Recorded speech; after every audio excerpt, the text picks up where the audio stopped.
Bien, bonjour la team, j'espère que vous allez bien. Aujourd'hui, on est dans l'épisode 2 de Pause Canap. Aujourd'hui, je reçois Camille, elle est modèle photo. Donc aujourd'hui, on parle photo, shooting, mode, body positive. Allez, tout de suite, intro.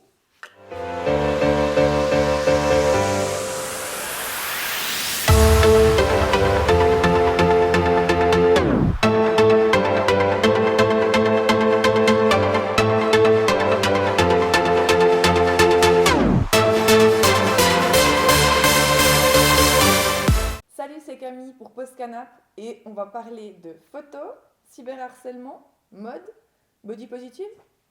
Salut Camille, merci d'avoir accepté de venir répondre à quelques questions. Déjà, je te laisse te présenter. Alors, je m'appelle Camille, j'ai 28 ans, je viens de Neuchâtel et je suis modèle photo. Comment t'es arrivé dans le monde de la mode et des shootings photos? Complètement par hasard. En fait, on s'était inscrit à un concours de beauté avec une amie, mais vraiment genre pour le délire. Et bon, déjà de toute façon, les concours de beauté, ça m'a pas du tout plu parce qu'il y a trop. Les filles entre elles, elles sont hyper méchantes en fait. La concurrence. Ouais, la concurrence, ouais. Et là-bas, j'ai rencontré un photographe qui est devenu le photographe avec qui je shoot depuis presque 10 ans. Et c'est comme ça. Après, j'ai eu des mauvaises expériences aussi qui ont fait que j'ai complètement stoppé. Toujours, mais par contre, j'ai continué toujours avec le même photographe. Mais je refusais toutes les autres collaborations parce que j'avais peur, parce qu'on entend beaucoup de choses. Il y a beaucoup de filles qui vivent des choses horribles. Et là, en janvier, grâce au Covid, si on peut dire ça comme ça, je me suis mis un défi. Je me suis dit, il faut que je reprenne. Et depuis, je cartonne, je crois. C'est clair que tu as une bonne honte sur tes réseaux sociaux. Pour revenir aux photographes, comment tu les sélectionnes? Qu'est-ce que tu as passé, comment tu sélectionnes les photographes avec qui tu travailles maintenant? La plupart du temps, c'est eux qui viennent m'écrire. Donc moi, je regarde leur travail, parce que la plupart du temps, sur les réseaux, ils mettent ce qu'ils font. Si vraiment j'ai un doute, je me renseigne. Il y a pas mal de groupes pour les modèles où on peut se renseigner par rapport aux photographes. Et à peu près comme ça. Après, moi, je donne la possibilité aux professionnels et aux amateurs. Surtout aux amateurs, parce que je trouve dommage de leur fermer des portes juste parce Ouais. qu'ils sont amateurs. Ouais. Voilà. Et sur quel genre de groupe tu vas te renseigner? Est-ce que tu te renseignes aussi avec les autres modèles qui ont posé pour ces photographes ou t'écoutes les sous-entendus qu'il peut y avoir, comme il y a eu récemment avec un certain photographe? Est-ce que toi, ça va te déranger pour aller travailler avec ce genre de photographe ou pas du tout? Ouais, ça va quand même me faire peur. Et du coup, quand j'ai peur, du coup, je vais pas trop. Mais après, il faut écouter ce que les gens ils ont à dire. Après, je pense que dans ce monde, si une fille, elle ment, c'est vraiment pas cool. Et ça peut détruire une carrière. Du coup, je sais pas, c'est un peu mitigé. J'écoute beaucoup aussi ce que les photographes ils disent. Et puis, je vais à l'instinct. Parce que toi, des modèles, moi, photographe, nous les photographes, on a aussi sur certains modèles, on entend beaucoup de choses, il faut pas prendre certains modèles parce qu'elles font des faux plans, donc nous, on Ouais. a des pertes de temps. Mais un conseil qu'on peut vous donner, c'est venez accompagner à des shootings photos si vous n'avez pas confiance. Ça, c'est super important. Et puis, il faut parler. Il faut parler parce que j'ai beaucoup de photographes qui me disent oui, j'ai une amie modèle, elle n'est pas venue parce qu'elle a vécu des choses. Et je lui dis, mais il faut parler. Au pire, venez vers moi et moi, je parlerai pour vous. Parce que moi, ça ne me dérange pas de. Ouais. Il faut parler en fait, il ne faut pas rester dans le silence. Pour venir aux shootings photos, comment tu les prépares, tes shootings? Ouf, très simplement, hein. On parle avec le photographe du thème qu'on veut. Et puis, comme avec toi, tu m'as dit les tenues. Et du coup, j'ai regardé par rapport à ce que j'avais. Je passe pas des heures dans la salle de bain à me maquiller, j'y vais assez vite. Et Ouais. puis, voilà. Est-ce que tu as plus l'habitude de travailler avec des make-up artistes ou pas du tout? Est-ce que tu vas essayer de former une team autour de toi avec photographe, vidéo, photographe, mais make-up artiste, styliste, tout comme ça? Moi, je touche un peu à tout, donc effectivement, j'ai rencontré beaucoup de monde, beaucoup de photographes. J'aime bien travailler plusieurs fois avec des photographes, c'est-à-dire pas les voir une fois puis après arrêter de travailler avec. Je lie vraiment des amitiés avec les photographes avec qui je travaille, avec qui je rencontre. Et puis effectivement, ça m'a permis de rencontrer des make-up artistes, et du coup, ça fait du bien de se faire maquiller des fois. Ah bah Du oui. coup, c'est cool. C'est différent, c'est une autre mise en valeur. Ouais, ça Surtout. c'est clair. Sur tes réseaux sociaux, tu as beaucoup de positivité, j'ai remarqué. Ces derniers temps, tu as créé un concours où Exploit pour la positivité, et ça c'est super intéressant à regarder. La ligne de conduite que tu as pour tes réseaux sociaux, c'est tout le temps la même ou tu essayes de varier tes contenus, comment dire, certains modèles vont poster 3 photos du même photographe et après vont changer, ou toi, c'est un peu à la one. En fait, j'utilise mon Instagram comme un book photo. Donc en fait, si tu redescends tout en bas, tu as mes premières photos. Et en fait, je suis par rapport aux dates où j'ai fait. Ok. Du coup, en fait, ça évolue Chronologiquement. chronologiquement. Voilà. Ok. Donc non, j'ai pas de ligne de conduite. J'essaie de mettre par date. Et c'est pour ça que je suis beaucoup en retard. Je suis encore en janvier là. Ah ouais, Ouais. un peu Après, foiré. pour les stories, j'ai pas de ligne de conduite. Je suis très impulsive, donc si j'ai un coup de gueule, je vais directement en parler en fait. Je vais même peut-être pas réfléchir. Des fois après, je regrette. Mais je parle hyper librement. Ça m'est reproché, comme les gens ils aiment bien D'un aussi. côté, c'est un point positif. Au moins, tu as été franche. Oui, ça oui. C'est des choses qui sont aussi Mais ça appréciables. plaît pas à tout le monde. L'honnêteté, ça plaît pas à tout le monde. Ça va jamais plaire à tout le monde, de toute façon. Et pour revenir aux réseaux sociaux, 2-3 fois, je t'ai vu poster des choses sur le body positive. Mhm. Qu'est-ce pour toi le body positive? Euh, Parce qu'on entend beaucoup parler, on a l'impression autant que c'est une mode, que autant les gens ont envie d'en parler, mais c'est un peu mitigé.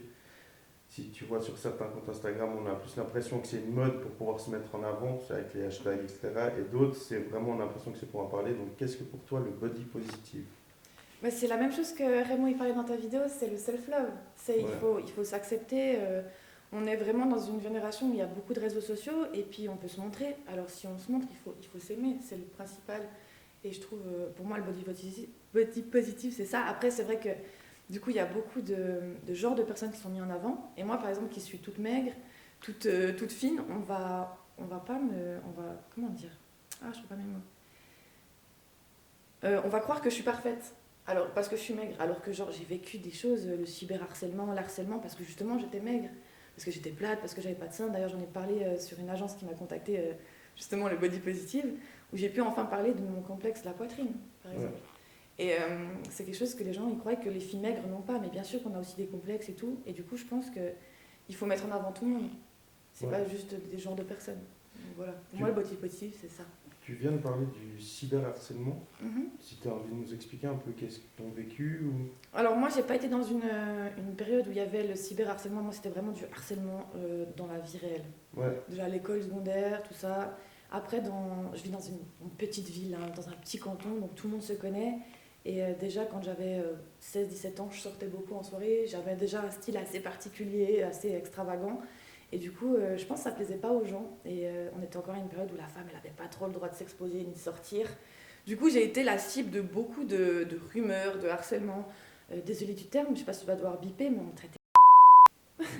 Et alors que j'étais encore vierge, j'avais rien fait. Enfin, juste je sortais et je m'amusais et ça plaisait pas aux gens en fait.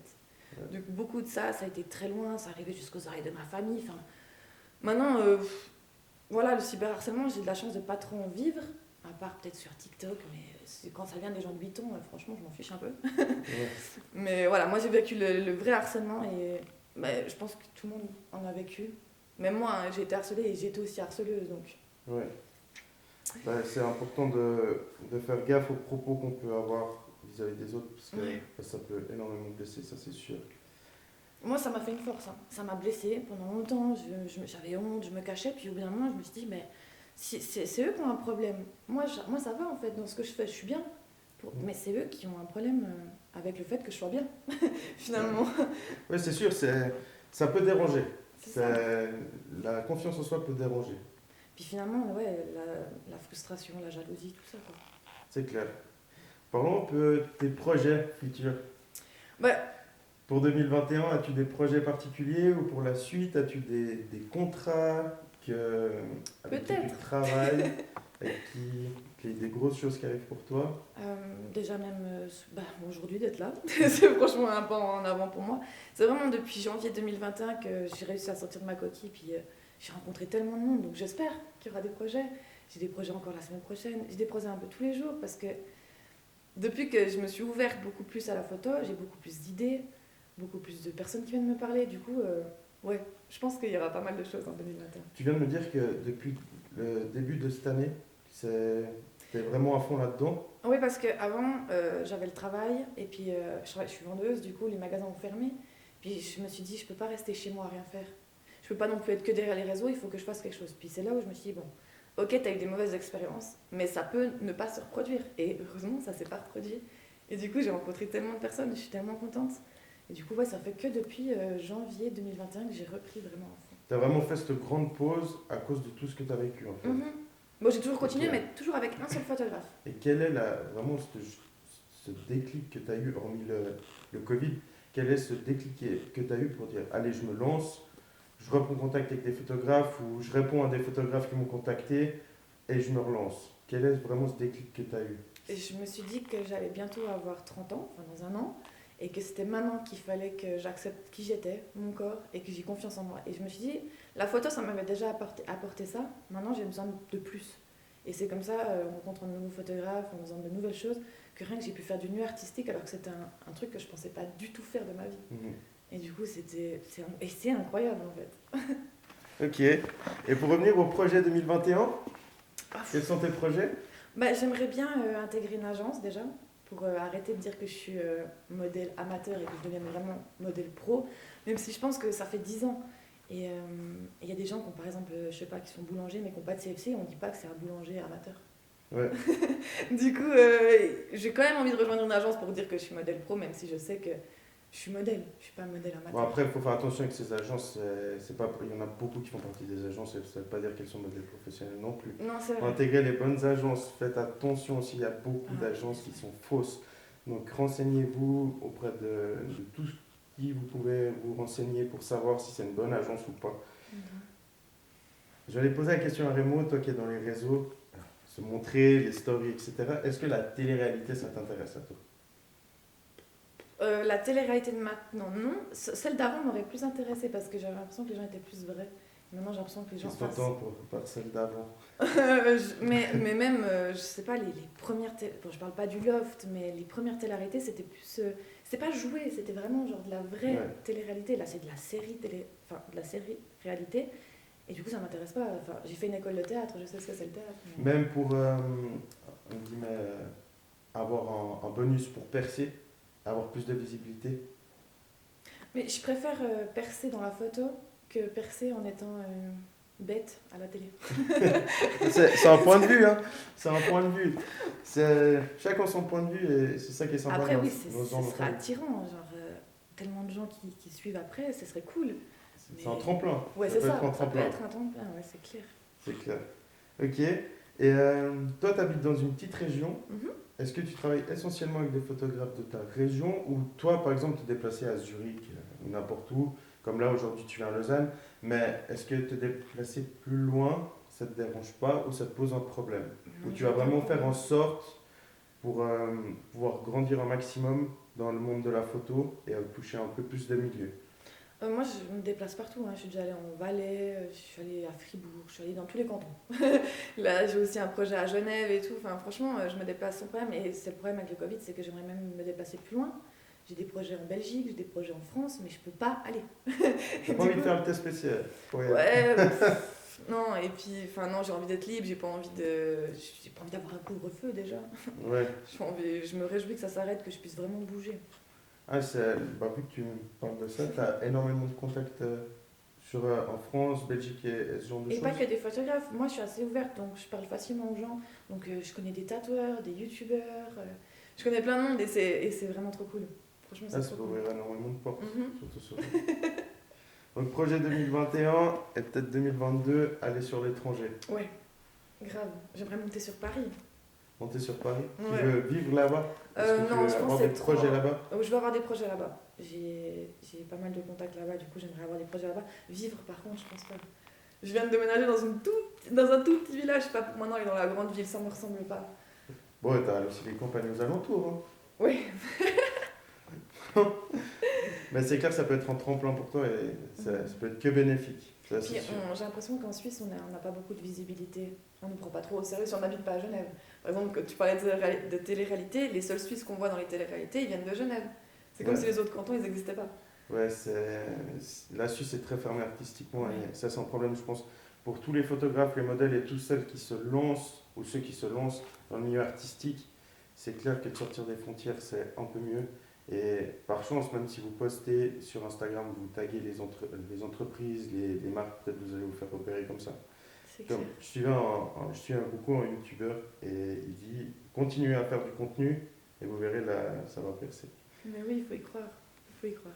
Est-ce que tu as d'autres choses à rajouter? Une petite phrase pour quelqu'un qui veut se lancer sur Instagram par exemple? Est-ce que tu as un conseil à leur donner? Dans la Quelqu'un photo? qui veut se lancer dans la photo sur Ouais. Instagram ou comme ça? Le plus important, déjà, c'est d'avoir confiance en soi. Et puis de faire très attention à qui vous contactez. Bon, je le dirai encore, mais. Et puis si vous arrive quoi que ce soit, il faut en parler. Ouais. Hier, justement, je regardais de nouveau la vidéo du roi des rats qui parlait justement du monde de la photo, enfin, de tout ce monde secret de la photo, Ouais. où justement on parle pas. Bon, c'était encore une autre époque, c'était encore assez tabou, c'était en même temps que le mouvement MeToo, qui est MeToo qui a permis de libérer tellement de paroles. Mhm. Et il y avait des filles qui parlaient ce qu'elles ont vécu, mais moi ça me touche personnellement. Moi je suis trop contente. Moi je suis contente que ça m'est jamais arrivé, mais ça doit être. Je comprends pas. Enfin, je sais pas. Ouais. Du coup, faites très très attention parce qu'on n'est jamais à l'abri de quoi que ce soit. Un vrai photographe, même genre si vous avez un cheveu qui part en couille, il vous demandera avant de vous toucher et c'est hyper important. Même ça, il faut toujours demander. Bon, après, la chose, c'est que, pour revenir là-dessus, c'est que la plupart du temps, il y a une équipe, une make-up artist ou comme ça, où la make-up artist va se charger de ça. Généralement, il faut éviter tout contact, c'est le mieux. Et puis effectivement, comme tu disais, venir accompagner parce que moi j'ai eu l'expérience d'un gars qui faisait des photos incroyables et je devais. Et je lui ai dit, il faut quand même que je prenne quelqu'un avec moi. Déjà, le trajet est super long, c'est presque 2 heures. Et j'ai besoin que quelqu'un soit avec moi parce que c'était pour faire un bain de lait, donc Ouais. totalement nu, dans une baignoire.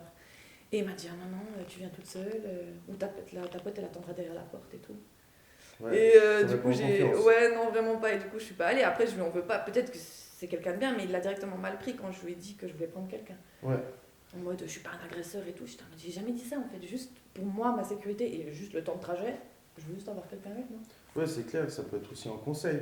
La chose de juste même poser une question, est-ce que je peux venir accompagner? Voir la Ouais. réaction. Ça, c'est C'est- hyper important. Après, c'est clair, on est dans des temps de Covid, donc je peux comprendre aussi les photographes qui n'ont pas envie que les accompagnants avec vis-à-vis des risques. Donc je peux aussi comprendre, vu que moi je suis côté photographe, je peux comprendre qu'avoir un accompagnant, si quelqu'un est à risque, peut pas vouloir, pas prendre de risque en plus. Mais voilà. Je te remercie d'avoir répondu Merci à à toutes toi. ces questions. Nous, on passe au shooting. Sur Instagram, je vous le mets en description. Et les photos, ça va suivre sur Instagram. Trop cool, merci beaucoup.